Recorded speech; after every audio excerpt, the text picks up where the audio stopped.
My scooter വേൾഡിൻ്റെ ഏറ്റവും പുതിയൊരു വീഡിയോയിലേക്ക് സ്വാഗതം. ഇന്നത്തെ വീഡിയോയിൽ 2024 മോഡൽ ബജാജിൻ്റെ പൾസർ NS200 ഈ മാർച്ചിൽ ലോഞ്ച് ചെയ്ത ലേറ്റസ്റ്റ് മോഡലിൻ്റെ ഒരു സ്പെഷ്യൽ കളർ വന്നിട്ടുണ്ട്. ഇപ്പോൾ ഗ്ലോസി ഈബണി ബ്ലാക്ക് എന്നാണ് ഈ സ്പെഷ്യൽ കളറിൻ്റെ പേര്. ഇത് കൂടാതെ ഒരു പേൾ വൈറ്റ് എന്ന് പറഞ്ഞ ഒരു അഡീഷണൽ കളർ കൂടെ ഈ 2024 മോഡൽ നമ്മൾ ഫേസ് ചേഞ്ച് ചെയ്ത് പുതിയ മോഡൽ ഇറങ്ങിയപ്പോൾ അവൈലബിൾ ആയിട്ടുണ്ട്. അപ്പോൾ ഏകദേശം 18ഓളം പുതിയ ഫീച്ചേഴ്സ് ഈ വണ്ടിയിൽ ആഡ് ചെയ്യുന്നതാണ് കമ്പനി അവകാശപ്പെടുന്നത്.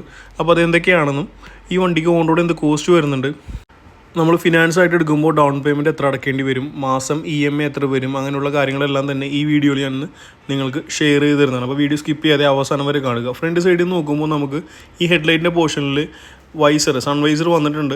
അത് ഗ്ലോസി ബ്ലാക്ക് കളറാണ്. പിന്നെ മെയിനായിട്ടുള്ള ചേഞ്ച് എന്ന് പറഞ്ഞാൽ ഈ ഒരു ഹെഡ്ലൈറ്റാണ്. ഇതിൻ്റെ ഡിസൈൻ മാറിയിട്ടുണ്ട്.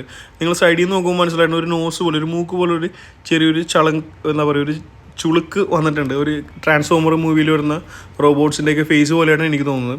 പിന്നെ day time running lights add ചെയ്തിട്ടുണ്ട്. പഴയ മോഡലിന് പൈലറ്റ് ലൈറ്റ്സ് ഉണ്ടായിരുന്നു, അത് ഹാലജൻ ബൾബ് ആയപ്പോൾ ഈ മോഡലിൽ നമുക്ക് LED-ലാണ് ലൈറ്റ് ലഭിക്കുന്നത്. ഈ രണ്ട് സൈഡിലും ഒരു ഇടിമിന്നലിൻ്റെ ഷേപ്പിലുള്ള ഡേ ടൈം റണ്ണിങ് ലൈറ്റ്സ് ലഭിക്കുന്നുണ്ട്.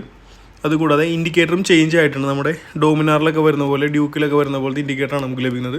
ഫ്രണ്ട് സസ്പെൻഷൻ മാറിയിട്ടുണ്ട്. ടെലസ്കോപ്പിക് സസ്പെൻഷനിലെടുത്ത് മാറ്റി upside down USD upside down ഫോക്കാണ് ഈ പ്രാവശ്യം നമുക്ക് ലഭിക്കുന്നത്. അത് വളരെയധികം നമ്മളെ റൈഡിങ് കംഫർട്ടിനും ഹാൻഡിലിങ്ങിനും പിന്നെ കോർണറിങ്ങിനെല്ലാം നമ്മളത് ഹെൽപ്പ് ചെയ്യുന്നതാണ്. ഫ്രണ്ട് ബാക്ക് ABS ആഡ് ചെയ്തിട്ടുണ്ട്. ഡ്യുവൽ ചാനൽ ABS നമുക്ക് അവൈലബിൾ ആണ്. അതുകൂടാതെ ഫ്രണ്ടിലെ ടയർ സൈസ് 100, 80, 17 മാറിയിട്ടുണ്ട്. കുറേ കൂടി വണ്ണുള്ള ടയറാണ് ലഭിക്കുന്നത്. അലോവിയിൽ പഴയത് തന്നെയാണ് വന്നേക്കുന്നത്. അതിൻ്റെ കളർ ചെറുതായിട്ട് മാറിയിട്ടുണ്ട്. അതുകൂടാതെ ഒരു പൾസർ NS200 എന്നുള്ളതിൻ്റെ ഒരു സ്റ്റിക്കർ ബാഡ്ജിങ് അലോവിയിലിന് ചുറ്റും നമുക്ക് ലഭിക്കുന്നതാണ്. പിന്നെ ക്ലാസിക്കായിട്ട് വരുന്ന ആ ഒരു ഫ്യൂൽ ടാങ്ക് 12 ലിറ്ററാണ് ഈ ഫ്യൂൽ ടാങ്കിൻ്റെ കപ്പാസിറ്റി. അതിലെ ആ പൾസർ ബാഡ്ജിങ് ഡാർക്ക് ക്രോമിലാണ് ഈ പ്രാവശ്യം ലഭിക്കുന്നത്. NS200 സ്പെഷ്യൽ ബാഡ്ജിങ്ങും ഫ്യൂൽ ഇഞ്ചക്ഷൻ്റെ ബാഡ്ജിങ്, അതുകൂടാതെ ടാങ്ക് പാഡ്, ഫ്യൂൽ ക്യാബിൽ E20 ബാഡ്ജിങ് എല്ലാം തന്നെ നമുക്ക് ലഭിക്കുന്നുണ്ട്. ഈ സ്വിച്ചസിനെ കുറിച്ച് പറയുകയാണെങ്കിൽ അഡീഷണൽ ആയിട്ട് 1-2 സ്വിച്ചസ് കൂടെ ആഡ് ചെയ്തിട്ടുണ്ട്. ഇടത്തെ സൈഡിലെ ബട്ടൺ ബോക്സിൽ നമുക്ക് ഒരു M എന്ന് പറഞ്ഞൊരു ടോഗിൾ ചെയ്യാനുള്ളൊരു ബട്ടൺ ആഡ് ചെയ്തിട്ടുണ്ട്. ഡിമ്മ് ബ്രൈറ്റ് പാസും കൂടി ഒറ്റ ബട്ടണിലാക്കി. വലത്തെ സൈഡിൽ എൻജിൻ കിൽ സ്വിച്ച് വരുന്നു, ഹെഡ്ലൈറ്റ് ഓൺ, സെൽഫ് സ്റ്റാർട്ട്. കൂടാതെ ഡിജിറ്റൽ മീറ്ററായി മാറിയിട്ടുണ്ട്. USB ചാർജിങ്ങിനുള്ള സപ്പോർട്ട് നമുക്ക് ഈ പുതിയ വണ്ടിയിൽ ലഭിക്കുന്നുണ്ട്. പഴയതിൽ നിന്ന് മാറ്റം വന്നിട്ടുള്ളതെന്ന് വെച്ചാൽ ഫുള്ളി ഡിജിറ്റൽ മീറ്ററാണ് ഈ പ്രാവശ്യം ലഭിക്കുന്നത്. മറ്റേ പാർഷ്യലി ഡിജിറ്റലായിരുന്നു. അപ്പോൾ ഇത് നമുക്ക് ഫുൾ ഡിജിറ്റൽ മീറ്ററിൽ ലഭിക്കുന്നുണ്ട്. അത് കൂടാതെ കുറച്ച് നോട്ടിഫിക്കേഷൻസ് കൂടി ഇതിൽ കാണിക്കുന്നുണ്ട്. ഇത് ശ്രദ്ധിച്ചോളുകയാണ്. ഈ വലത്തെ സൈഡിൽ കോള്, SMS, മൊബൈലിൻ്റെ ആപ്ലിക്കേഷൻസിൻ്റെ എല്ലാം നോട്ടിഫിക്കേഷൻ കാണിക്കും. അതുകൂടാതെ വലത്തെ സൈഡിലെ ABS ഓൺ എന്ന് പറഞ്ഞ ഒരു പോർഷൻ കണ്ടു. ആ പോർഷനിൽ നമ്മൾ ഫോൺ ആപ്ലിക്കേഷനായിട്ട് കണക്ട് ചെയ്ത് കഴിഞ്ഞാൽ നാവിഗേഷൻ 10/10 നാവിഗേഷനുള്ള ഡീറ്റെയിൽസ് കൂടെ കാണിക്കും. വെച്ചാൽ റൈറ്റിലേക്ക് ടേൺ ചെയ്യണമെങ്കിൽ റൈറ്റ് ടേൺ എന്ന് പറഞ്ഞ് അതിലൊരു എന്താ പറയുക, ഒരു നോട്ടിഫിക്കേഷൻ കാണിക്കും. പിന്നെ അത് കൂടാതെ ഡിസ്റ്റൻസ് ടു MT, ലാസ്റ്റ് റണ്ണിൽ എത്ര മൈലേജ് കിട്ടി, ഗിയർ ഷിഫ്റ്റ് ഇൻഡിക്കേറ്റർ, അങ്ങനെയുള്ള കുറച്ച് കാര്യങ്ങൾ അഡീഷണൽ ആയിട്ട് വന്നിട്ടുണ്ട്. ഇതാണ് വാഹനത്തിൻ്റെ ക്ലാസിക് ആയിട്ടുള്ള NS200 കീ തന്നെയാണ് ഇപ്പോഴും വരുന്നത്. ക്ലിപ്പ് ഓൺ ഹാൻഡിൽസ് തന്നെയാണ് ഈ മോഡലിൽ നമുക്ക് ഇപ്പോഴും ലഭിക്കുന്നത്. പിന്നെ സീറ്റ് സ്പ്ലിറ്റ് സീറ്റാണ് വരുന്നത്. പഴയ മോഡലിനേക്കാളും കുഷനിങ്ങും പാഡിങ്ങും ചേഞ്ച് ആയിട്ടുണ്ട്. വളരെ കംഫർട്ടബിൾ ആയിട്ടുള്ള സോഫ്റ്റ് ആയിട്ടുള്ള ഒരു അടിപൊളി സീറ്റാണ് നമ്മുടെ വണ്ടിക്ക് ലഭിക്കുന്നത്.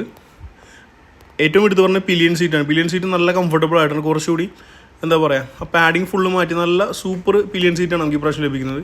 റിയർ ഗ്രാബും സെയിം ടു സെയിം തന്നെയാണ്. ടെയിൽ പീസിലും ഒരു അടിപൊളി ബോഡി ഗ്രാഫിക്സും NS200 സ്റ്റിക്കർ ബാഡ്ജിങ് നമുക്ക് ലഭിക്കുന്നുണ്ട്. 199cc liquid cooled triple spark 4 valve DTSI engine technology support ചെയ്യുന്ന ഈ വാഹനത്തിൻ്റെ നമുക്ക് മാക്സിമം കിട്ടുന്ന പവർ 24.5 bhp ആണ്. കൂടാതെ 18.5 bhp പവർ നമുക്ക് എമിറ്റ് ചെയ്യുന്നുണ്ട്. 200cc വരുന്ന ഈ വാഹനത്തിന് നമുക്ക് ആവറേജ് ഒരു മൈലേജ് ഒരു 40-45 എക്സ്പെക്റ്റ് ചെയ്താൽ മതിയാവുന്നതാണ്. പുതിയ മോഡൽ NS200 168 mm ആണ് ഗ്രൗണ്ട് ക്ലിയറൻസ് വരുന്നത്. ടോട്ടൽ ഗ്രോസ് വെയിറ്റ് നമുക്ക് 158 കിലോഗ്രാം മാത്രമാണ് വരുന്നത്. ഇത് ലിക്വിഡ് കൂൾഡ് എഞ്ചിൻ ആയതുള്ളത് കൊണ്ട് ഒരു ചെറിയൊരു റേഡിയേറ്റർ ഫെസിലിറ്റി അവൈലബിൾ ആണ്. സിംഗിൾ ഹോൺ നമുക്ക് ഇതിൽ ലഭിക്കുന്നുണ്ട്. കാറ്റലിക് കൺവേർട്ടർ അവൈലബിൾ ആണ്. പിന്നെ എടുത്ത് പറയുന്ന മറ്റൊരു കാര്യം എന്ന് വെച്ചാൽ ഇതിന് side stand engine turn of feature നമുക്ക് ലഭിക്കുന്നുണ്ട്. 199cc വരുന്ന ഈ വാഹനത്തിൻ്റെ ടോപ്പ് സ്പീഡ് വരുന്നത് 136 km/h ആണ്. 0 to 100 കവർ ചെയ്യാനായിട്ട് വെറും 10.25 സെക്കൻഡ് മാത്രം മതി. നമുക്കിനി ബാക്ക് സൈഡിലേക്ക് പോകുമ്പോൾ വാഹനത്തിന് ഓപ്പൺ ചെയിൻ കവറാണ് വരുന്നത്. ചെയിൻ കവർ നിർമ്മിച്ചിരിക്കുന്നത് ഫൈബർ മെറ്റീരിയലിലാണ്. ഇൻബിൽഡായിട്ട് നമുക്ക് സാരി ഗാർഡ് അവൈലബിൾ ആണ്. ഗ്ലോസി ബ്ലാക്ക് കളറിൽ പെയിൻറ്റഡ് ആയിട്ടുള്ള ഒരു അടിപൊളി സാരി ഗാർഡ് വരുന്നുണ്ട്. അതുകൂടാതെ അലൂമിനിയം മെറ്റലിൽ തീർത്തിട്ടുള്ള 4 സൈഡിലും ഫുഡ് റെസ്റ്റ് അവൈലബിൾ ആണ്. ബാക്ക് സൈഡ് സസ്പെൻഷൻ വരുന്ന മോണോഷോക്ക് ഗ്യാസ് ഫിൽഡ് സസ്പെൻഷനാണ്. സസ്പെൻഷൻ്റെ സ്പ്രിങ്ങിൻ്റെ ടെൻഷൻ നമുക്ക് 6 പോയിൻ്റ് ആവശ്യം പോലെ അഡ്ജസ്റ്റ് ചെയ്ത് കൊടുക്കാവുന്നതാണ്. പിന്നെ എടുത്ത് പറയുന്ന മറ്റൊരു കാര്യം എന്ന് വെച്ചാൽ വാഹനത്തിൻ്റെ ബാക്ക് സൈഡാണ്. അത് tail lamp same to same നമുക്ക് പഴയ മോഡലിൽ തന്നെ ലഭിക്കുന്ന same to same tail lamp ലഭിക്കുന്നുണ്ട്.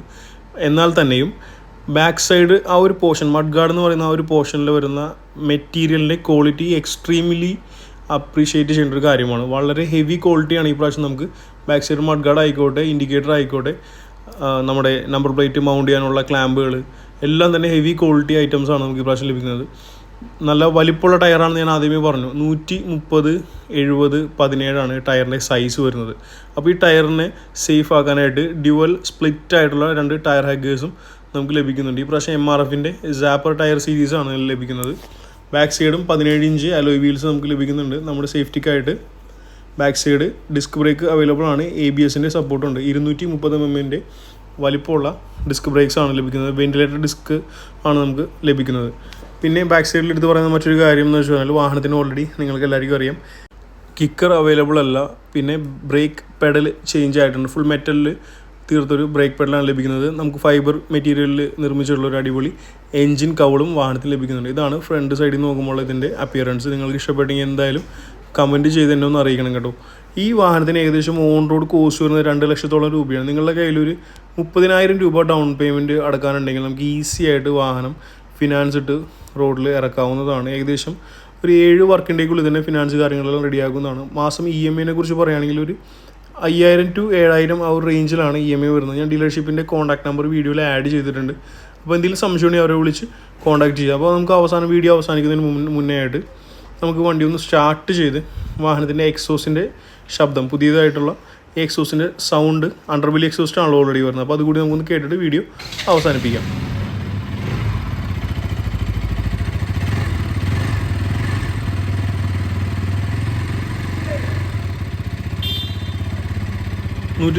cc liquid cooled triple valve fuel injection support ചെയ്യുന്ന DTSA എഞ്ചിൻ ടെക്നോളജി യൂസ് ചെയ്യുന്ന ഈ വാഹനത്തിന് 6 സ്പീഡ് ട്രാൻസ്മിഷനാണ് നമുക്ക് ലഭിക്കുന്നത്.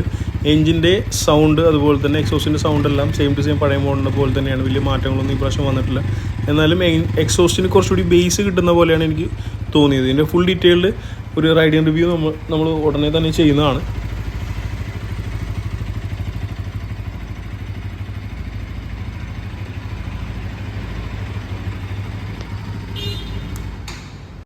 അപ്പോൾ നമ്മുടെ ചാനൽ ആദ്യമായിട്ട് വീഡിയോ കാണുന്ന എല്ലാ വ്യൂസുമാർക്കും അതിപ്പോൾ തന്നെ സബ്സ്ക്രൈബ് ചെയ്ത് നമ്മുടെ കൂടെ കൊടുക്കുക. ഡെയിലി പുതിയ മോഡൽസിൻ്റെ വീഡിയോസും ഷോർട്സും ആഡ് ചെയ്യുന്നതാണ്. അപ്പോൾ ആ നോട്ടിഫിക്കേഷൻ കൂടി ഒന്ന് എനേബിൾ ചെയ്ത് കഴിഞ്ഞാൽ നിങ്ങൾക്ക് ഡെയിലി ഞാൻ അപ്ലോഡ് ചെയ്യുന്ന പുതിയ വീഡിയോസ് കാണാൻ സാധിക്കുന്നതാണ്. അപ്പോൾ വീഡിയോ ഇഷ്ടപ്പെട്ടെങ്കിൽ ലൈക്ക് ചെയ്യുക, ഷെയർ ചെയ്യുക. വീഡിയോ ഇഷ്ടപ്പെട്ടില്ലെങ്കിൽ നിങ്ങൾ ഡിസ്ലൈക്ക് ചെയ്യുക. നിങ്ങളുടെ അഭിപ്രായങ്ങൾ എന്തായാലും കമൻറ്റ് ചെയ്ത് തന്നെ അറിയിക്കുക. അപ്പോൾ അടുത്ത വീഡിയോയിൽ നേരിട്ട് കാണുന്നവരെ thank you for watching. By.